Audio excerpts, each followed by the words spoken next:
bantu bacu meze mti. Ubu noneho tubazaniye inkuru ivuga ko inama y'abaminisitiri yemeje ko gusezerana imbere y'amategeko bisubukurwa. Inatangaza igihe gutwara abantu kuri moto, amagare n'igihe ingendo hagati y'umujyi wa Kigali n'intara bizasubukurirwa. None tariki ya 18 Gicurasi 2020, inama y'abaminisitiri yemeje ko ingendo zihuza intara n'umujyi wa Kigali zizongera gusubukurwa tariki ya 1 Kamena 2020, ndetse ko ari nawo munsi moto zitwara abantu zizemererwa kongera gukora. N'imyanzuro y'inama yigaga ku buryo ingamba zo kurwanya icyorezo cya corona ziri gushyirwa mu bikorwa.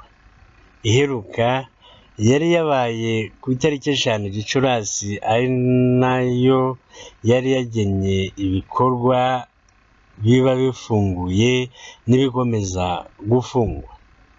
Usibye gusezerana imbere y'amategeko, nta yindi serivisi nshya yafunguwe ugereranyije n'izari zemewe gukora mu byumweru 2 bishize.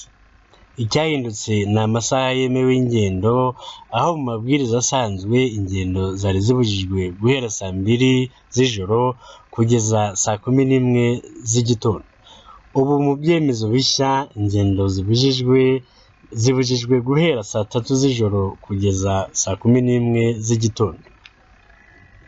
Mu ngamba zari zisanzwe, gahunda yo gupima abantu indwara ya corona izakomeza mu gihugu hose, ndetse kwambara udupfukamunwa bizakomeza igihe cyose umuntu agiye aho ahurira n'abandi. Ikindi ni uko serivisi zemewe gukora zigomba kubahiriza amabwiriza atangwa n'inzego z'ubuzima, ukuvuga gukaraba intoki, kwambara udupfukamunwa, gusiga intera hagati y'umuntu n'undi. Abacuruzi bose barasabwa kwemera kwishyurwa hakoreshejwe ikoranabuhanga nka bumwe mu buryo bwemewe bwo kwishyurana.